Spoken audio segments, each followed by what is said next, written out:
El vecino se desplomó y tuvo que ser hospitalizado después de beber la caja de té que mi yerno me había regalado. Yo aún no salía de mi asombro cuando él llamó, preguntando con frialdad: ¿Ya tomó el té, suegra? Todo mi cuerpo tembló, porque de pronto entendí que acababa de escapar de la muerte por un instante. Me alegra que estés aquí. Quédate hasta el final y dime desde qué ciudad ves mi historia. Quiero saber hasta dónde ha llegado. Los golpes en la puerta sonaron a las 8 de la mañana, firmes y precisos, como si la persona afuera no quisiera esperar. Dejé el trapo de cocina sobre la mesa, caminé despacio hacia la entrada. Mis sandalias viejas sonaban contra las baldosas frías. Al abrir, vi a un repartidor con uniforme verde, rostro muy joven y una gorra que le cubría casi los ojos. En sus manos tenía una caja cuadrada, envuelta en papel rojo oscuro y con un lazo dorado brillante. Se veía elegante, demasiado fuera de lugar en mi casa sencilla. «Firme aquí», dijo con voz monótona, extendiéndome un papel y una pluma. Firmé con trazos torpes. Mi mano ya llevaba años temblando. No dijo nada más. Se dio la vuelta y desapareció por el callejón que llevaba a la avenida. Me quedé ahí un momento, abrazando la caja, con una mezcla de curiosidad y desconfianza. ¿Quién mandaría un regalo así, justo el día de mi cumpleaños? Llevé la caja a la sala y la puse sobre la mesa de madera vieja donde mi esposo, antes de morir, solía leer el periódico. La luz de la mañana se colaba por la cortina y hacía brillar el papel rojo como si fuera una pequeña llama. Con cuidado desaté el lazo, rompí el papel poco a poco, temiendo dañar algo valioso. Dentro había una caja de madera oscura, tallada con figuras delicadas, curvas suaves como las olas. Sonreí, pensando que alguien había puesto empeño en escoger ese obsequio. Al abrirla, un olor extraño me golpeó, fuerte, penetrante, pero con un dejo dulce, como de hierbas mezcladas con miel. No se parecía a ningún té que yo hubiera probado, ni al de jazmín ni al verde que suelo preparar cada mañana. Fruncí el ceño, pasé los dedos por las hebras secas. Sentí que estaban un poco pegajosas, como si tuvieran algo encima. Dentro había una tarjeta pequeña en una esquina.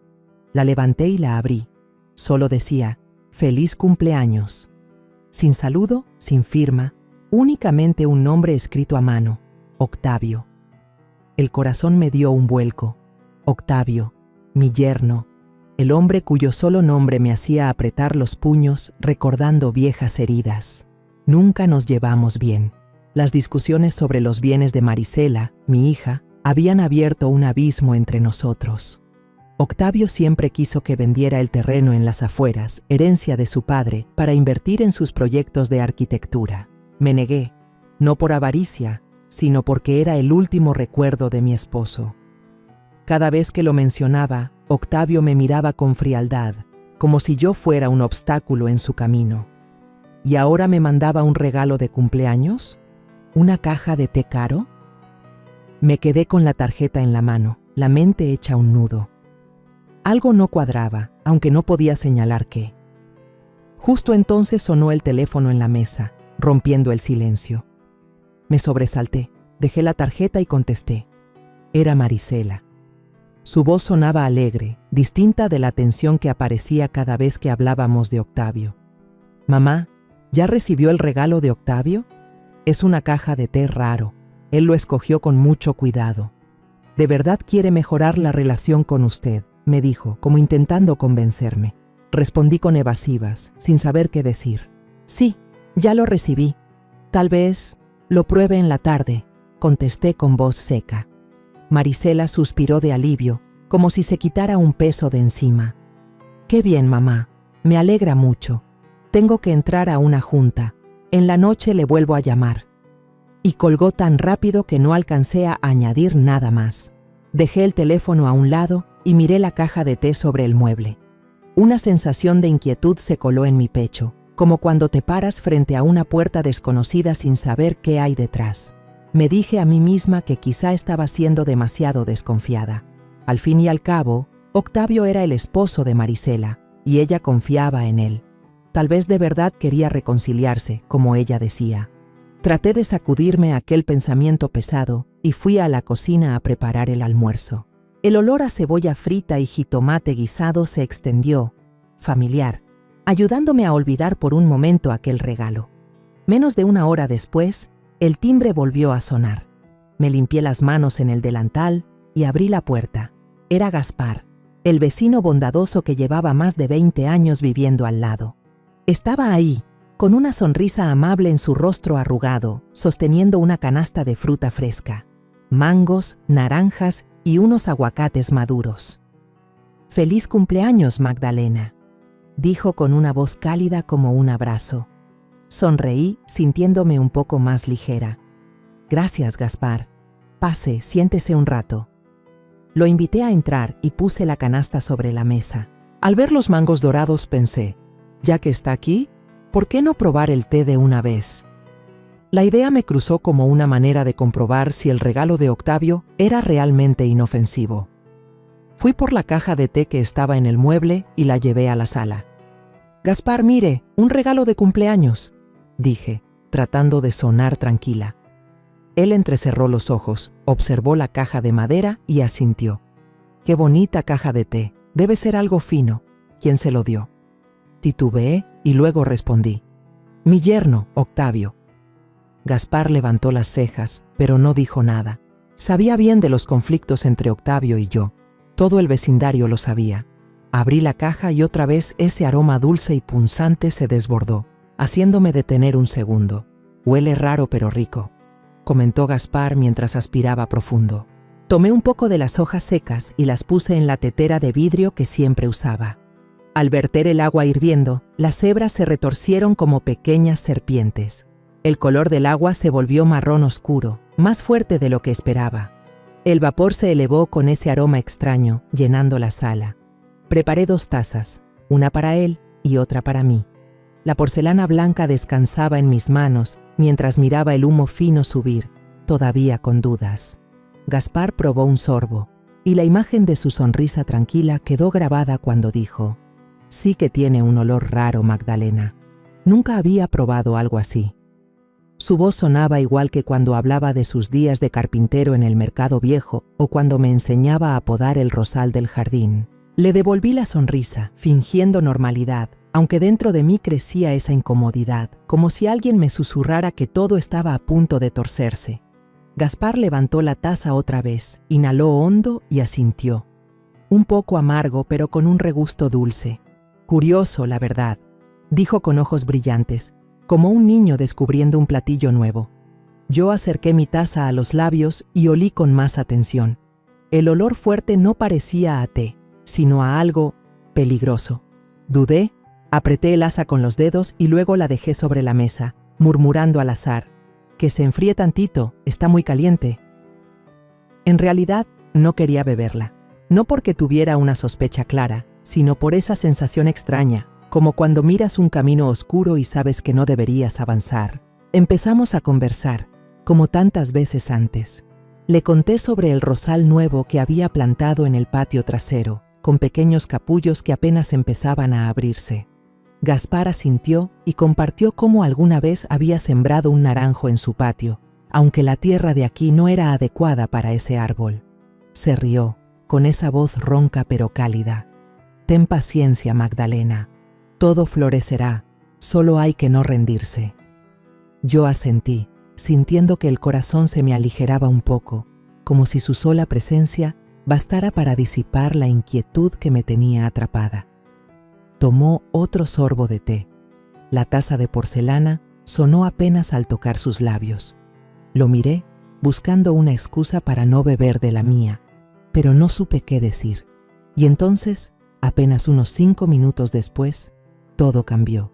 Gaspar comenzó a toser fuerte, una tos seca, como si algo se le hubiera atorado en la garganta. Se encorvó, con la mano en el abdomen, y su rostro, que siempre lucía sonrosado, se tornó pálido de inmediato. Me sobresalté, poniéndome de pie de un salto. «Gaspar, ¿qué le pasa?», pregunté, con la voz quebrada por la preocupación. No respondió enseguida, solo tosió un par de veces más, con gotas de sudor brotando en su frente. Debe ser que bebí demasiado rápido», murmuró con dificultad, intentando esbozar una sonrisa para tranquilizarme.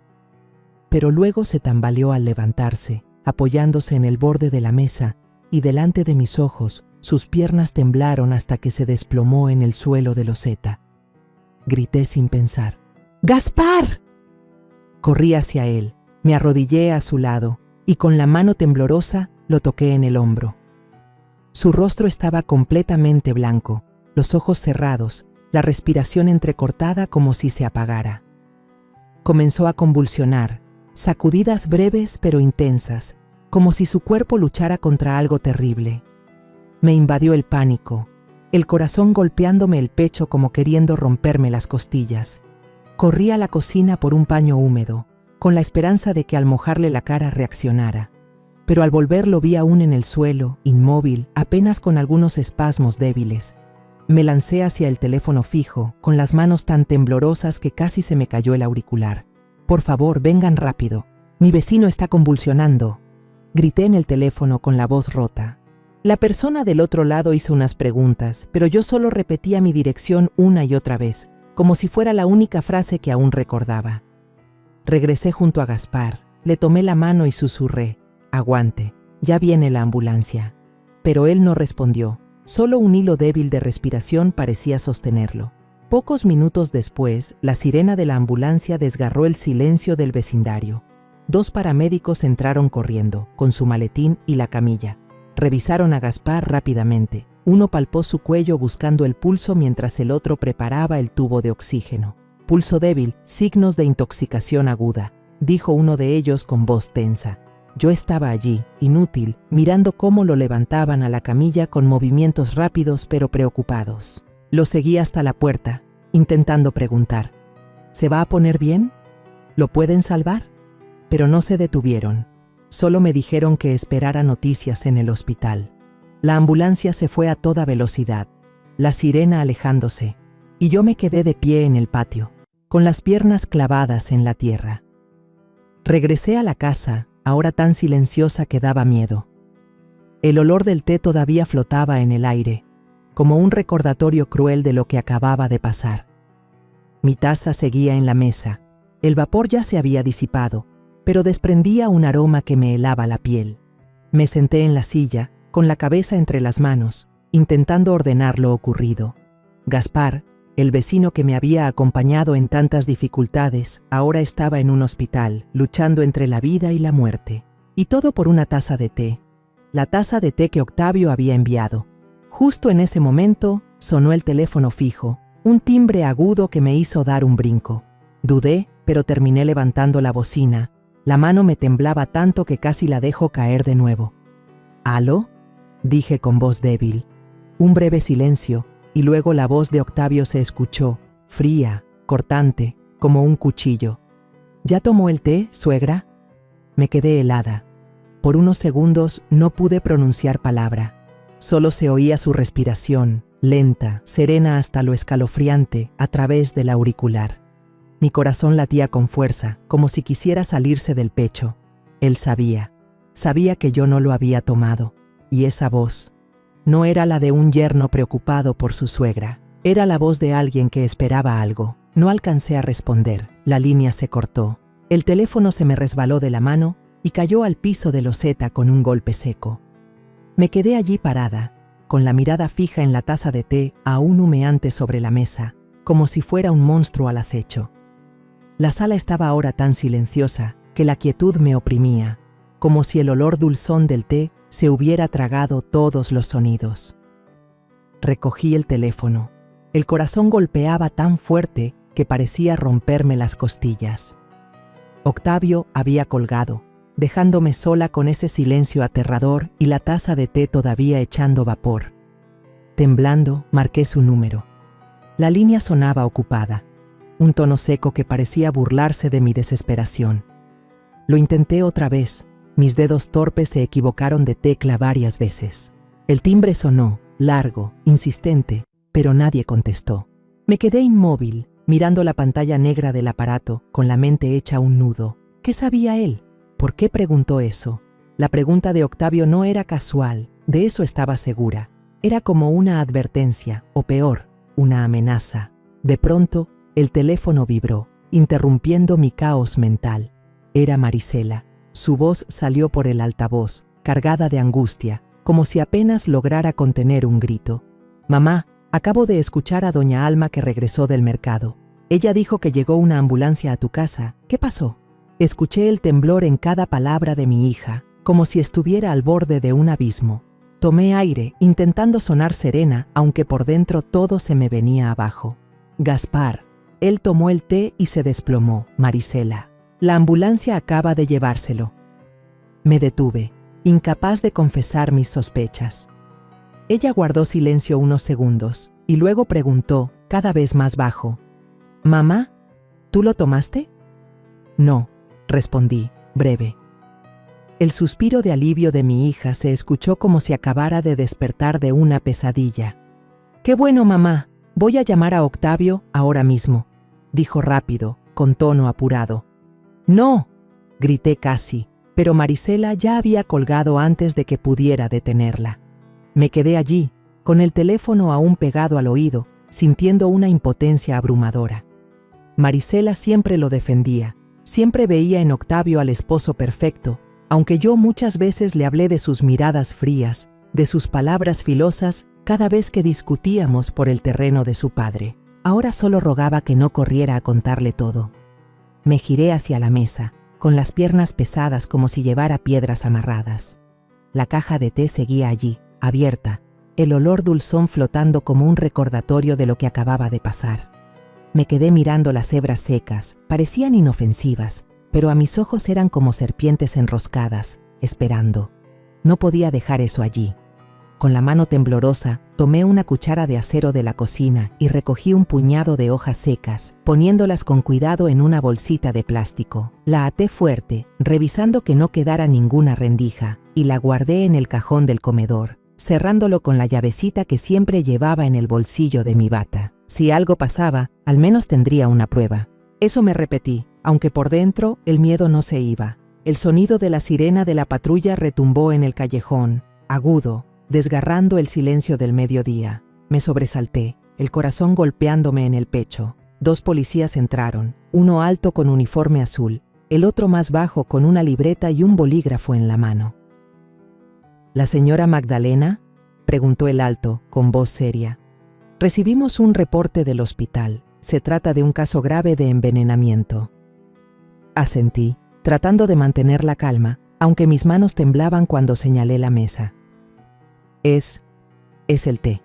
Gaspar tomó el té y luego él. Me detuve, incapaz de continuar. La imagen de Gaspar convulsionando, con la respiración entrecortada, seguía clara en mi mente. Conté toda la historia. Gaspar vino a felicitarme por mi cumpleaños. Tomamos té juntos, pero yo no alcancé a beber cuando él se desplomó. El policía más bajo escribió rápido, con una mirada penetrante. El alto pidió ver la caja de té. Se la entregué. Lo vi olerla y fruncir el ceño. «Tiene un olor muy extraño», dijo, bajando la voz. «La llevaremos a analizar». Selló la caja en una bolsa de plástico transparente y luego ambos se marcharon, dejándome en una casa ahora más fría que nunca. Me quedé mirando por la ventana cómo la patrulla desaparecía al final del callejón, con el corazón pesado. Gaspar estaba en el hospital, entre la vida y la muerte. Y yo acababa de escapar de algo, pero no me atrevía a pensar más allá. Apenas la puerta se cerró, mi teléfono vibró otra vez. Un mensaje de un número desconocido apareció en la pantalla. «Más vale que no compliques las cosas». Lo leí una y otra vez, con la mano temblando tanto que casi dejo caer el aparato. Intenté devolver la llamada, pero solo escuché la señal de ocupado. Me dejé caer en la silla, con la mirada clavada en la pantalla, el corazón latiendo con tal fuerza que parecía a punto de romperse. El miedo ya no era una sensación difusa, era real, nítido, como un cuchillo puesto en mi garganta. Esa tarde llegué al hospital con las piernas pesadas, como si cada paso luchara contra una fuerza invisible. El olor fuerte a desinfectante en el pasillo me mareó un poco, pero traté de mantenerme firme. Gaspar, el vecino con quien había compartido tantas tardes tranquilas, ahora yacía en urgencias. Me detuve frente a la puerta, mirando por la ventanilla. Estaba ahí, pálido como papel, con los ojos cerrados, rodeado de tubos y cables. Al verlo, un dolor agudo me atravesó el pecho, como si yo misma lo hubiera empujado al borde de la muerte. Si no hubiera abierto esa caja de té, si no lo hubiera invitado a beber. Sacudí la cabeza, queriendo espantar esos pensamientos, pero la culpa se aferraba a mí como una sombra imposible de apartar. Justo cuando iba a entrar, el teléfono en mi bolsillo vibró. Me sobresalté y lo saqué de inmediato. Era Marisela. «Mamá, ¿dónde estás?». Su voz sonaba tensa, como si contuviera algo. Contesté con un hilo de voz. «Estoy en el hospital, sala 204, visitando al señor Gaspar». Marisela guardó silencio un momento, luego dijo: «Voy para allá». Asentí, aunque sabía que no podía verme, y colgué. No sabía cómo enfrentarla. Marisela todavía confiaba en Octavio, todavía pensaba que todo había sido un accidente. Pero yo no podía olvidar la frialdad de su voz al teléfono. «¿Ya tomó el té, mamá?». Esa pregunta seguía perforándome la cabeza, como una broca que no se detiene. Un médico joven, con bata blanca, salió de la sala de emergencias. Me miró con una expresión seria pero no fría. «¿Usted es familiar del señor Gaspar?», preguntó. Negué con la cabeza, explicando que era su vecina, la persona que estaba allí cuando él se desplomó. Él asintió y luego dijo con voz grave: «Encontramos en la sangre del paciente rastros de un tóxico natural, muy probablemente de una hierba rara. Por ahora sigue en estado crítico». Sus palabras me golpearon en el pecho como un puñetazo. Veneno. Esa palabra retumbó, filosa, confirmando el miedo difuso que yo había intentado enterrar. Temblando, le pedí que dejara constancia del tipo de tóxico en el expediente, y él asintió, prometiendo hacer más estudios especializados. Le agradecí, pero por dentro solo quería gritar. Quería saber por qué ese té estaba en mi casa. Me senté en una silla de plástico en el pasillo, con las manos entrelazadas para evitar que me temblaran. La imagen de la taza humeante, la voz de Octavio y el rostro pálido de Gaspar se repetían una y otra vez en mi cabeza. Sentía que estaba atrapada en una pesadilla sin salida. Entonces apareció Marisela, corriendo con prisa, el cabello recogido de lado y los ojos enrojecidos. Se sentó junto a mí, tomó mi mano, aunque percibí la tensión en ese apretón. «Mamá, Octavio dice que seguro el té estaba enmohecido», dijo con voz esperanzada, como si quisiera convencernos a las dos. «Él está muy preocupado, mamá. Dice que se pondrá en contacto con la tienda donde lo compró para verificar». La miré sin responder. Las palabras de Marisela me dolieron como una puñalada, no por lo filosas, sino por lo ingenuas. ¿Mojo? Quise creerlo. Quise pensar que todo era un accidente absurdo, pero la voz de Octavio al teléfono no me dejaba soñar con eso. Marisela siguió, cada vez más baja de tono. «No culpes a él. Tal vez solo sea una intoxicación alimentaria». Contuve la rabia que hervía en mi interior y solo asentí para evitar una discusión. No quería pelearme con ella, no quería empujarla más lejos. Pero dentro de mí sentí como un muro invisible crecía entre madre e hija, y eso me dolía más que el miedo al té envenenado. Mi teléfono vibró, interrumpiendo mis pensamientos. Un mensaje de un número desconocido. «Mantén silencio. Todo estará bien». Lo leí una y otra vez, con la mano temblando tanto que casi dejo caer el aparato. ¿Quién lo envió? ¿Octavio? ¿O alguien más detrás de él? Le tomé una foto a la pantalla y guardé el mensaje como prueba, aunque no sabía de qué podría servirme. Lo único claro era que no podía dejar que me intimidaran sin hacer nada. Miré a Marisela con ganas de contarle, pero me detuve. Ella me miraba con preocupación, pero también con una lealtad absoluta hacia su esposo. No podía destruir su confianza, todavía no. De regreso a casa, pasé por un laboratorio veterinario privado que una vieja amiga me había recomendado. Saqué de mi bolsillo una pequeña bolsa de té y se la entregué a la técnica. «Por favor, analícelo urgente», le pedí casi suplicando. La técnica, una mujer de mediana edad con gafas gruesas, me miró con curiosidad pero no dijo nada. «Le llamaremos en 1 o 2 días», respondió, guardando la bolsa y anotando en su libreta. Le di las gracias y me fui, con la sensación de haber entregado parte de mi destino en manos de una desconocida. Esa noche, mientras preparaba la cena en la cocina, intenté concentrarme en cortar verduras, pero mi mente no dejaba de repasar los sucesos del día. El golpeteo del cuchillo sobre la tabla sonaba constante, pero no lograba tapar los latidos acelerados de mi corazón. De pronto, un ruido leve en la ventana de la cocina me hizo saltar. El cuchillo casi se me resbaló de la mano. Apagué la estufa y salí al patio trasero. La luz del porche iluminaba tenuemente. Alcancé a ver una silueta encorvada junto a la cerca, como tratando de ocultarse. «¿Quién anda ahí?», grité con voz temblorosa. La figura se sobresaltó y corrió hacia el callejón oscuro, desapareciendo antes de que pudiera verla bien. Me quedé allí, con el corazón desbocado, apretando con fuerza el mango del cuchillo que aún tenía en la mano. Entré de nuevo a la casa, revisé el cajón donde guardaba las bolsas de té. Por suerte, seguía intacto, la cerradura no había sido forzada, pero dentro de mí, una nueva sensación de inquietud surgía, más intensa que nunca. Alguien quería recuperar la evidencia, y no dudaba en meterse en mi casa en plena noche. Corrí las cortinas un poco más. Revisé de nuevo la puerta delantera y la trasera, pero en el fondo siempre supe que la sensación de seguridad había abandonado este hogar desde el momento en que Gaspar cayó. A la mañana siguiente, la luz del sol se filtraba por las cortinas, dejando rayos difusos sobre el piso, pero la habitación seguía tan fría como la noche anterior. Me senté junto a la mesa de la cocina, con una taza de café ya frío entre las manos, intentando apartar la sensación de inquietud que me seguía acosando. El teléfono vibró, rompiendo el silencio. Era el número de un laboratorio veterinario privado.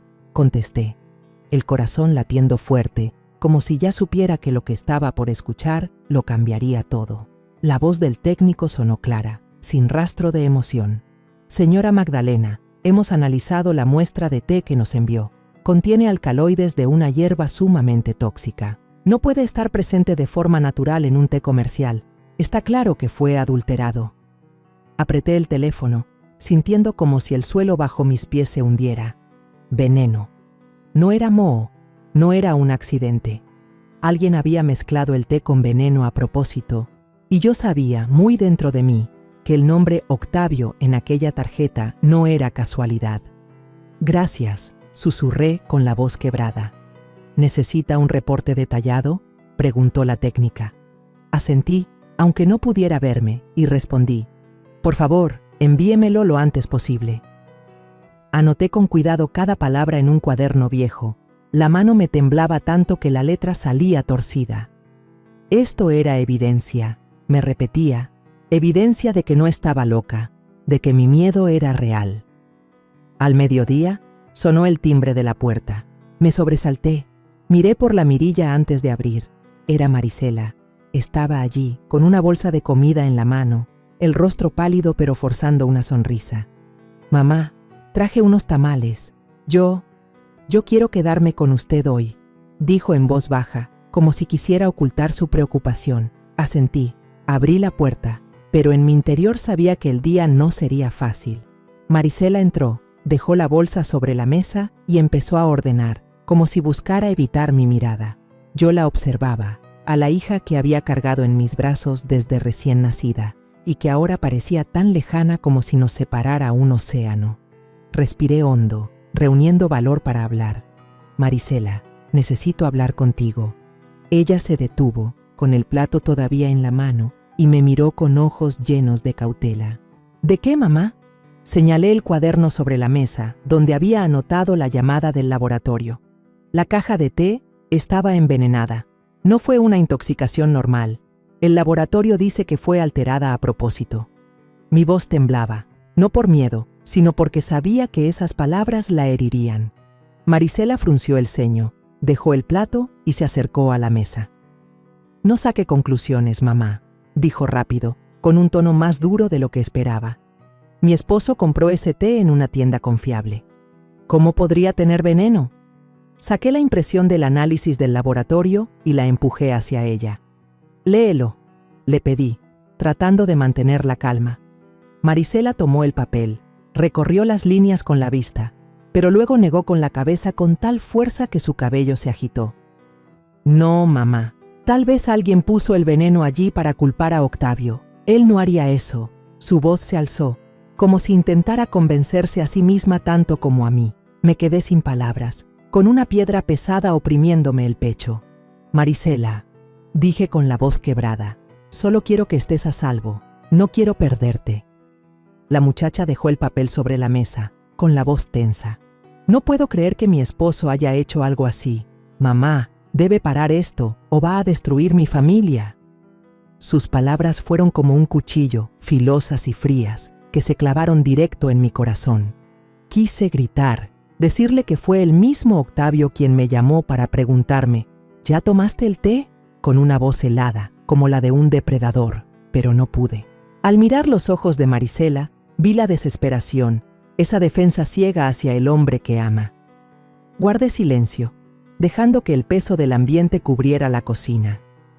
Marisela empezó a poner la comida en la mesa, pero ninguna de las dos dijo nada más. Yo me senté frente a ella, mirando los tamales aún humeantes, aunque ninguna los tocó. Cada bocado se me quedaba atorado en la garganta. Quise extender la mano hacia mi hija, abrazarla como cuando era niña, pero la distancia entre nosotras ahora era más grande que nunca. Durante toda la cena, lo único que se escuchó fue el sonido seco de los cubiertos chocando contra los platos. Miraba a Marisela, buscando a la niña que solía correr tras de mí para pedirme que le contara un cuento, pero lo único que veía era a una mujer atrapada entre el amor a su esposo y el lazo con su madre. Al caer la noche, Marisela recogió los trastes y se levantó para irse. La acompañé hasta la puerta, con el corazón pesado. Antes de salir al patio, se giró hacia mí con una mirada dura que nunca le había visto. «Mamá está pensando mal de mi esposo», dijo con voz firme. «Yo confío en él. No me haga quedar en medio». Me quedé callada, sin poder responder. Marisela se dio vuelta y caminó, su silueta perdiéndose poco a poco en el callejón oscuro. Me quedé de pie en el portal, con el viento frío de la noche estremeciéndome, aunque el hielo dentro de mí dolía mucho más. La grieta entre nosotras ya no era una simple fisura, era un abismo, y no sabía cómo volver a traerla de mi lado. Esa noche cerré la casa con llave, revisando cada cerradura 2 veces. Corrí las cortinas, pero aún sentía como si alguien me estuviera observando desde afuera. A medianoche, la casa estaba en silencio. Solo se escuchaba el tic-tac constante del reloj de pared, como los latidos de alguien que espera algo. Acostada, con los ojos bien abiertos, era incapaz de dormir. Cada ruido, las hojas moviéndose en el jardín, el viento colándose por la rendija de la puerta, me hacía saltar.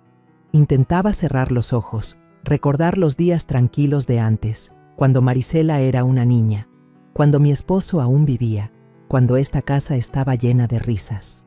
De repente, un sonido leve llegó desde la ventana de la cocina. Un rasguño metálico contra la madera. Me incorporé de golpe, con el corazón latiendo fuerte. Caminé despacio, tomando la linterna vieja de la mesa de noche, con las manos temblorosas a punto de soltarla. No encendí la luz, temiendo que el resplandor alertara a quien estuviera afuera. Avancé descalza sobre el piso helado. Cada paso parecía eterno. El haz débil de la linterna iluminó una figura agachada en la ventana. Una sombra oscura tratando de forzar el cerrojo. «¿Quién está ahí?», grité con voz quebrada por el miedo y la rabia. La sombra se sobresaltó, retrocedió y salió corriendo hacia la cerca del patio. Abrí la puerta de la cocina y corrí unos pasos, moviendo la linterna de un lado a otro en la oscuridad. Alcancé a ver la silueta de una mujer, con el cabello largo atado a prisa y una chaqueta oscura. Sus tacones resonaban apresurados contra el cemento antes de perderse en el callejón. Me quedé allí, respirando agitada, con la linterna en la mano como si fuera mi única arma. El viento nocturno soplaba helado, haciéndome temblar, pero no era el frío de afuera, era el frío dentro de mí. Entré de nuevo a la casa y revisé de inmediato el cajón donde guardaba la bolsita de té, con la muestra del polvo venenoso. Por suerte, seguía intacta. El candado no estaba forzado. Pero cuando alumbré con la linterna la cerradura de la puerta de la cocina, sentí que el corazón se me detenía. Había rasguños nuevos, pequeños pero claros, como si alguien hubiera intentado forzarla con alguna herramienta. Retrocedí y me dejé caer en la silla, con la sensación de que esa casa ya no era un refugio, sino un campo de batalla. Alguien quería recuperar la prueba, y no dudaba en entrar a mi casa en plena noche. Me pregunté si sabrían que había mandado la muestra de té al laboratorio. ¿Volverían otra vez? Temblando, levanté el teléfono y marqué a la policía. Alguien acaba de intentar entrar a mi casa, dije, con la voz entrecortada, tratando de mantener la calma para que entendieran bien lo que pasaba. El operador me tranquilizó y aseguró que enviarían una patrulla de inmediato. Mientras esperaba, recorrí la casa revisando cada ventana, cada cerradura, como si eso pudiera devolverme un poco de seguridad. Pero en el fondo sabía que la seguridad se había ido desde que esa taza de té apareció en mi mesa. Solo 10 minutos después, las luces de la patrulla iluminaron la calle. 2 oficiales entraron, uno joven, de mirada aguda, y otro mayor, con voz grave y serena. Les conté todo, los ruidos, la silueta de la mujer y el hecho de que yo guardaba en secreto la muestra de té como evidencia. El joven escribía rápido en su libreta, mientras el mayor fue al patio trasero y alumbró con su linterna. «Hay huellas de zapatos de mujer en la tierra húmeda», dijo, señalando una marca clara junto a la cerca. «Vamos a tomar fotos y recogerlas como prueba». Se volvió hacia mí, con un tono severo. «Es posible que el culpable haya enviado a alguien a recuperar la caja de té para destruir la evidencia. Tiene que tener mucho más cuidado». Sus palabras me cayeron como un balde de agua fría. Culpable. Esa palabra retumbó en mi cabeza, afilada, haciéndome ver que estaba frente a un plan calculado al detalle. Asentí, aunque en mi mente la imagen de aquella mujer de cabello largo se repetía, tan nítida que sentía que ya la había visto antes. ¿Quién era? ¿Tendría algo que ver con Octavio? Quise preguntar más, pero los oficiales se fueron, dejándome con una casa que se sentía aún más helada. A la mañana siguiente casi no había dormido, con los ojos hundidos y la mente exhausta. El teléfono vibró. Era el detective Salvatierra, a cargo del caso de Gaspar. «Señora Magdalena, tenemos una pista nueva», dijo con voz firme. La cámara de seguridad de un vecino grabó a alguien saliendo de la calle a medianoche. Me mandó una foto por mensaje. La abrí y me quedé mirando fijamente el rostro borroso en la pantalla. No era claro, pero suficiente para saber que no era Octavio. Era una mujer, tal como yo había visto. Cabello largo, figura delgada, ropa oscura. «Vamos a investigar más», dijo Salvatierra. «Puede que sea un eslabón importante». Me quedé inmóvil, con el teléfono en la mano, mientras una nueva pregunta me atravesaba como un cuchillo. ¿Quién era esa mujer? ¿Por qué se arriesgaba a entrar en mi casa de madrugada? ¿Sería ella quien me mandó los mensajes de amenaza? Y lo más inquietante, ¿qué relación tenía con Octavio? Al día siguiente desperté con una fatiga que me calaba los huesos, como si toda la noche hubiera estado huyendo en un sueño sin final. La luz del sol atravesaba las cortinas débilmente, sin alcanzar a calentar la habitación, que solo guardaba un frío vacío. El teléfono vibró en la mesa, haciéndome sobresaltar. Era el laboratorio veterinario privado. La voz del técnico sonó clara y cortante. «Señora Magdalena, ya tenemos el informe oficial. La muestra de té que nos envió contiene un tóxico extraído de la planta White Snake Root, una hierba sumamente venenosa que en el pasado causó la muerte de muchas personas. No es algo que pudiera mezclarse en el té de manera natural». Las palabras de ella fueron como un martillazo en mi cabeza. White Snake Root. Nunca había escuchado ese nombre, pero me apretó el corazón. Imaginé a Gaspar, el rostro pálido, la respiración entrecortada, y yo, que por poco bebo ese sorbo de té. «Gracias», susurré con la voz temblorosa. «¿Necesita una copia del informe?», preguntó ella. «Sí, por favor, mándemela de inmediato», respondí, tratando de mantener la calma. Al colgar, me senté con la cabeza entre las manos, sintiendo que el mundo entero se derrumbaba. Ya no eran sospechas. Era la prueba clara de que alguien quería verme muerta. Imprimí el informe, cada línea seca pero afilada como una navaja. Lo doblé con cuidado y lo guardé en mi bolso, como si fuera un amuleto. Por la tarde fui a la comisaría, los pies pesados, pero la determinación firme. No podía dejar que esto quedara en silencio. El detective Salvatierra, un hombre de mediana edad con mirada aguda pero voz serena, me recibió en la sala de espera. Le conté todo, desde la caja de té de cumpleaños, la llamada escalofriante de Octavio, hasta la sombra de la mujer que intentó entrar a mi casa la noche anterior. Entregué la pequeña muestra de té y la copia del informe, con las manos temblando al ponerla sobre la mesa. Salvatierra examinó con atención, pasó las páginas del informe y luego me miró. «Doña Magdalena, esto es una prueba muy importante», dijo con voz grave y firme. «Ampliaremos la investigación. Es posible que se trate de un intento de asesinato». La palabra asesinato retumbó en mis oídos y me heló la espalda. Asentí sin poder hablar, solo con ese miedo mezclado con una determinación creciente. Quería justicia, no solo para Gaspar, sino para mí, para las noches sin dormir, para la grieta cada vez más grande entre Marisela y yo. Esa misma noche, Salvatierra me llamó para informarme que la policía había conseguido una orden de cateo para revisar la oficina privada de Octavio en el despacho de arquitectura. Él era el sospechoso principal, y no me sorprendía. Estaba en el pasillo de la comisaría cuando regresaron con un frasco de vidrio lleno de hierbas secas de color marrón oscuro y una pequeña libreta. Alcancé a ver por encima del hombro de un agente símbolos extraños y números que marcaban dosis. El corazón me latía con fuerza, como queriendo salirse del pecho. «Esto es la prueba», me repetí, «la prueba de que Octavio no es inocente como Marisela todavía cree». Cuando lo citaron, Octavio entró a la sala de interrogatorio con una calma que asustaba. Llevaba puesta una camisa blanca, el cabello peinado con cuidado, y hasta sonrió levemente al verme detrás del vidrio espejado. «Solo investigo hierbas para un proyecto de arquitectura verde», dijo con voz monótona, como si hablara de un pasatiempo inofensivo. «¿Qué tiene de raro?». Pero los policías no se dejaron convencer. Señalaron el frasco y la libreta. Preguntaron por los números, los símbolos. Octavio se encogió de hombros, dio respuestas evasivas, pero vi cómo apretaba la mano bajo la mesa, una señal mínima de tensión. Finalmente, le pusieron las esposas y lo llevaron detenido. Me quedé mirando cómo su silueta desaparecía, con la sensación de haber soltado parte de una carga, aunque otra herida empezaba a abrirse. ¿Qué pensaría Marisela al saber que su esposo estaba preso? Volví a casa cuando ya oscurecía, pensando que todo empezaba a aclararse. Me senté en la silla, sosteniendo la vieja taza de té verde que Gaspar me había regalado, intentando encontrar un poco de paz. Pero de pronto el teléfono vibró.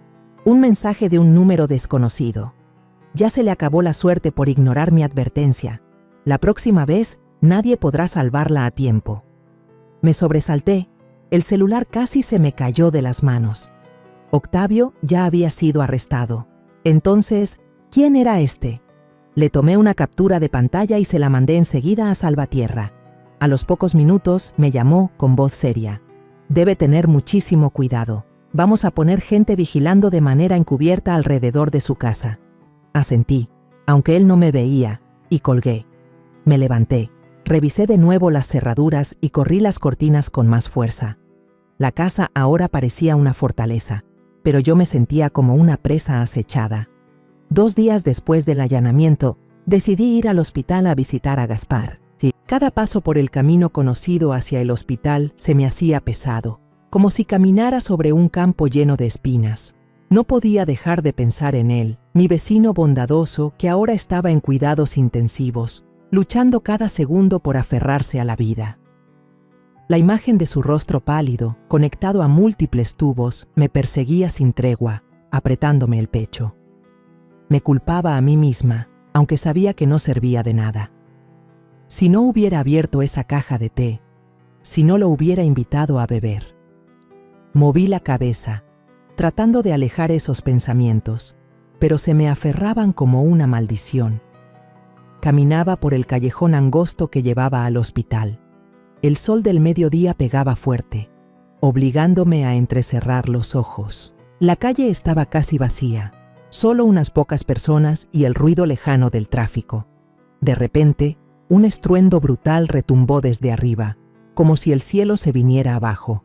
Apenas alcé la vista y vi un bloque de concreto cayendo justo en el lugar que yo acababa de pasar. Los pedazos saltaron por todas partes. Uno casi me golpeó en el hombro y me hizo tambalear. Se escucharon gritos de pánico y un hombre alto que estaba cerca me jaló hacia atrás. ¡Cuidado!, gritó con voz preocupada. Me quedé helada, el corazón latiendo con fuerza, mirando los escombros en el suelo. Un segundo más tarde y yo estaría ahí, sin oportunidad de contarlo. Aterrada, levanté la vista y alcancé a distinguir una silueta femenina en el tercer piso del edificio abandonado de al lado. Ella salió corriendo, el cabello largo volando, una figura delgada con una blusa oscura. Antes de que pudiera reaccionar, varios hombres vestidos de civil, pero con el porte ágil de policías, aparecieron desde la esquina del callejón y subieron corriendo las escaleras del edificio. El sonido de sus pasos y gritos de órdenes retumbaban, y en pocos minutos ya la tenían controlada. Yo seguía ahí, con las piernas clavadas al suelo, respirando entrecortado. El hombre que me había jalado me dio una palmada en el hombro y preguntó: ¿Está bien? Asentí, aunque en realidad no lo estaba. La imagen del bloque cayendo a centímetros de mí se repetía en mi mente como una película de horror imposible de detener.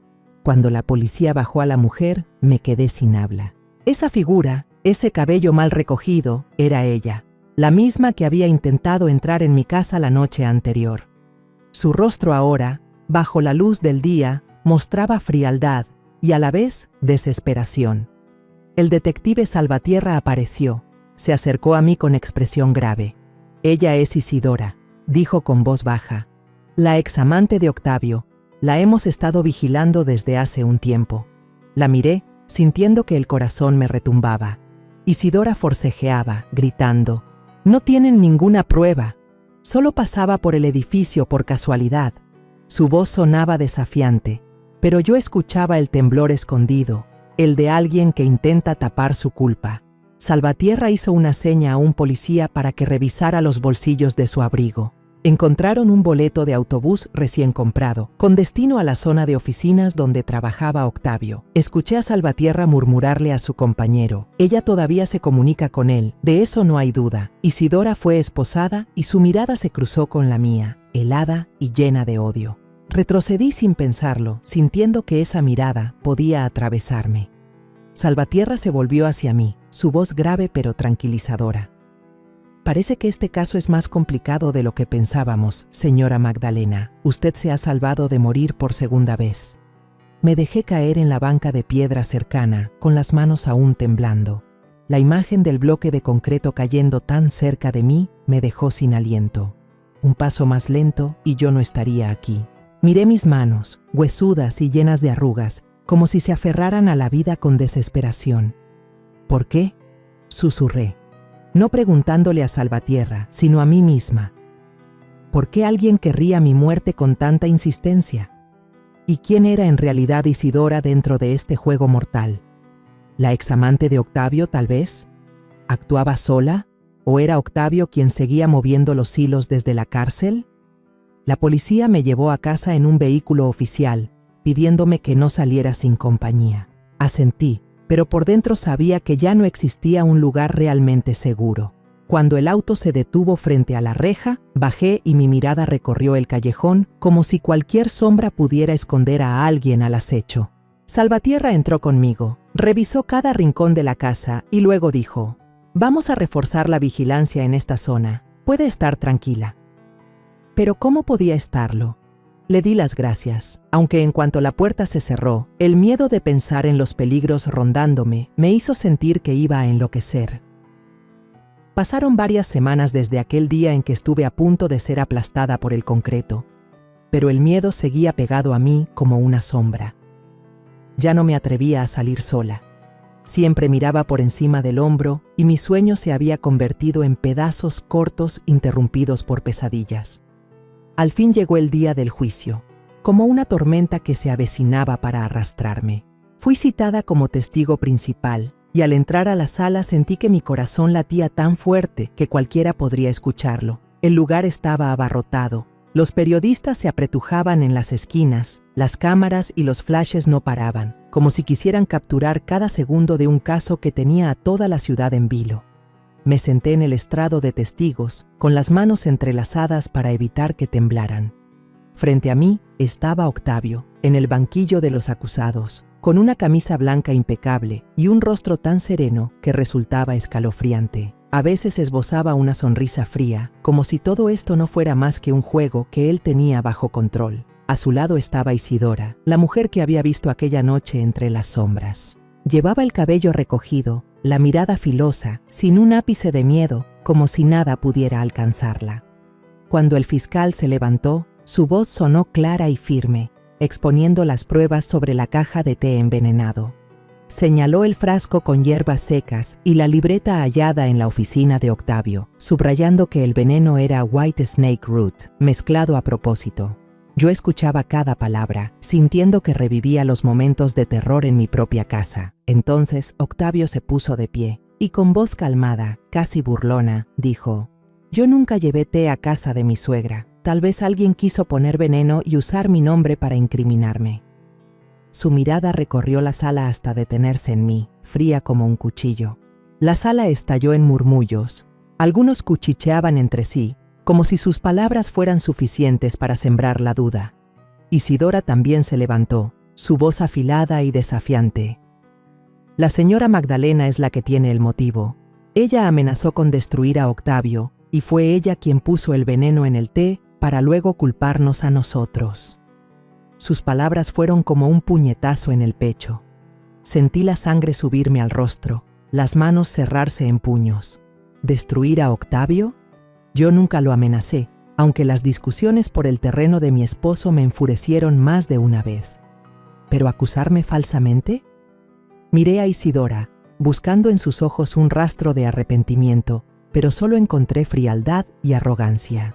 El abogado de Octavio se puso de pie y mostró unos correos antiguos, frases que yo había escrito en un arranque de ira al discutir con él por la herencia. «La señora Magdalena ha demostrado en varias ocasiones su hostilidad hacia mi cliente», dijo con voz fluida, como un actor. Incluso presentó un mensaje manipulado en el que supuestamente yo amenazaba con acabar con Octavio. Me quedé helada, sin poder creer lo que veía. Esos mensajes no eran míos, o al menos no en ese contexto. Había distorsionado la verdad, convirtiéndome en una criminal. La sala volvió a murmurar y sentí las miradas de sospecha clavarse en mí como agujas en la piel. El fiscal contraatacó, señalando que las muestras del té y el informe del laboratorio eran pruebas irrefutables, pero el abogado de Octavio era demasiado hábil. Pasaba por cada detalle, transformando las evidencias claras en dudas vagas. «¿Cómo sabemos que la señora Magdalena no puso ella misma el veneno en el té?», preguntó con tono burlón. Sentí que la sangre se me congelaba. La balanza de la justicia parecía inclinarse hacia Octavio, y él lo sabía. Estaba ahí sentado, mirándome con desafío, como si me dijera: «No puedes vencerme». Me llamaron al estrado de testigos. Las piernas me temblaban, pero me obligué a mantenerme firme. Conté todo, desde la caja de té de cumpleaños con la tarjeta firmada por Octavio, hasta el momento en que Gaspar se desplomó, y luego aquella llamada escalofriante de él: «¿Ya tomaste el té, mamá?». Relaté los mensajes amenazantes, la silueta de una mujer entrando a escondidas en mi casa, el bloque de cemento que casi me aplasta. Mi voz temblaba, no de miedo, sino de rabia y dolor acumulado. «No tengo ningún motivo para hacerle daño a nadie», dije mirando al juez a los ojos. «Solo quiero proteger a mi familia, proteger a mi hija». Pero el abogado de Octavio me interrumpió, su tono tan cortante como un cuchillo. «Señora Magdalena, usted está inventando todo esto para desquitarse con mi cliente. No tiene pruebas concretas, solo su palabra». Sentí el corazón encogerse. Tenía razón. No poseía más que mensajes, recuerdos y una bolsita de té bajo análisis. Pero eso parecía insuficiente ante la retórica suave de Octavio y su defensor. Miré hacia el público y vi miradas de duda. Por primera vez temí que la justicia se deformara ante mis propios ojos. En ese instante, la puerta de la sala se abrió de golpe. El chirrido de las bisagras cortó el aire y todos quedaron en silencio. Levanté la cabeza, el corazón latiéndome con fuerza. Marisela entró con paso firme, el rostro serio, los ojos enrojecidos como si hubiera llorado. En sus manos sostenía un grueso expediente, apretado contra el pecho como si fuera lo más valioso del mundo. Me quedé petrificada, apenas respiraba. Octavio, en el banquillo, también se sobresaltó. Su rostro se descompuso por un segundo. Marisela no me miró ni a mí ni a nadie. Caminó directo al estrado y entregó la carpeta al fiscal. Aquí está la copia de los documentos y mensajes que extraje del celular guardado en la caja fuerte de mi esposo, dijo con voz temblorosa pero decidida, como si hubiera reunido toda su valentía para estar ahí. El fiscal recibió el expediente. Hojeó cada página, sus ojos afilados. Marisela empezó a hablar, con voz baja pero clara, como si estuviera desgarrando un velo de secretos.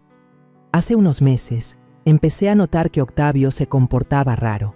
Hacía llamadas a escondidas, siempre cerraba con llave su despacho y se enojaba cada vez que yo, sin querer, tomaba su celular.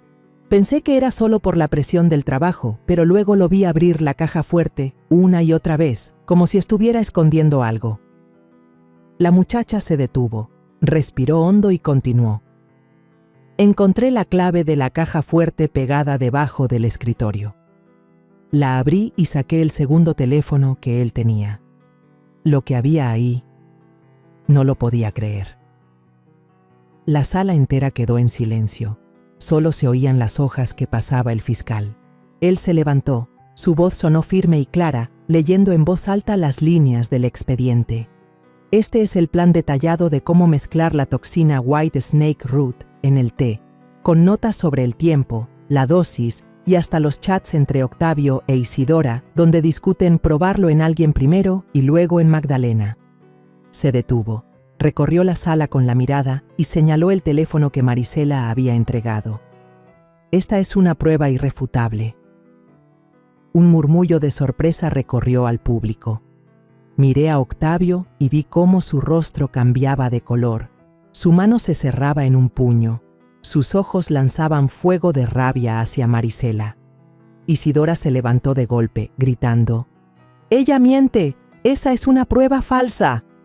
Pero los policías cercanos la sujetaron enseguida, impidiendo que dijera más. Marisela permanecía en el estrado, los hombros temblando, pero sus ojos firmes, como si hubiera cruzado todo el dolor para poder estar ahí, frente a la verdad. El juez golpeó la mesa con el mazo, pidiendo orden. Marisela giró hacia mí, con los ojos llenos de lágrimas. «Yo llegué a dudar de ti, mamá», dijo con la voz quebrada. «Pensé que eras demasiado dura con Octavio, pero cuando vi lo que escondía, entendí todo. Perdóname, mamá». Las lágrimas rodaron por mis mejillas, incapaces de contenerse. Quise levantarme, correr a abrazarla, pero mis piernas parecían clavadas al piso. Solo pude mirarla, con un dolor mezclado con alivio. Había elegido la verdad, aunque eso significara destrozar su propio mundo. El fiscal presentó más pruebas desde el teléfono, los mensajes entre Octavio e Isidora, el plan minucioso para eliminarme y hasta la forma en que planeaban culpar a un accidente por té echado a perder con moho. La sala quedó muda, ya no había murmullos de duda. Octavio agachó la cabeza, esa sonrisa cínica había desaparecido. Isidora aún forcejeaba, pero su mirada ya no tenía el brillo altanero de antes. El juez golpeó de nuevo con el mazo y declaró: «Tras revisar todas las pruebas, este tribunal concluye que Octavio es culpable de conspiración para cometer homicidio y se le condena a 20 años de prisión. Isidora, como cómplice, recibe una condena de 12 años de prisión». Lo escuchaba y apenas podía creerlo. La justicia, esa que temí que siempre se me escapara de las manos, al fin había llegado. Gaspar fue mencionado en la sentencia como un testigo sobreviviente, aunque su salud aún no se recuperaba del todo. Su existencia era la prueba viviente del plan cruel de Octavio e Isidora. Al salir de la corte, Marisela me tomó la mano con fuerza y susurró: «Todavía nos tenemos la una a la otra». Sus palabras fueron como un viento tibio soplando sobre mis heridas, aunque sabía que tardarían en sanar. Esa noche, regresé a casa y entré en la cocina de siempre. Puse a calentar una tetera con té verde, el mismo que Gaspar me había regalado meses atrás. El vapor subió, con un aroma ligero que llenó la habitación. Me senté, serví una taza y bebí un sorbo. Esta vez, el té tenía un sabor limpio, sin rastro amargo, sin amenaza alguna. Era como un símbolo de que la justicia había sido hecha, de que el lazo entre madre e hija había sido reparado tras la tormenta. Miré por la ventana. La luz de la luna iluminaba el jardín y por primera vez sentí que un poco de paz regresaba a mi vida. La historia que contamos es ficticia, pero está basada en algunos hechos reales. Los nombres y lugares han sido cambiados para proteger la identidad de quienes estuvieron involucrados. No contamos esto para juzgar, sino con la esperanza de que alguien escuche y se detenga a pensar: ¿cuántas madres están sufriendo en silencio dentro de su propia casa? Siento verdadera curiosidad. Si fueras tú en mi lugar, ¿qué harías? ¿Elegirías callar para mantener la paz? ¿O te atreverías a enfrentarlo todo para recuperar tu voz? Quiero saber lo que piensas, porque cada historia es una vela que puede iluminar el camino de alguien más. Dios siempre bendice, y yo creo firmemente que el valor nos lleva a días mejores. Mientras tanto, en la pantalla final te dejo 2 de las historias más queridas del canal. Te aseguro que te sorprenderán. Gracias por haberte quedado hasta aquí.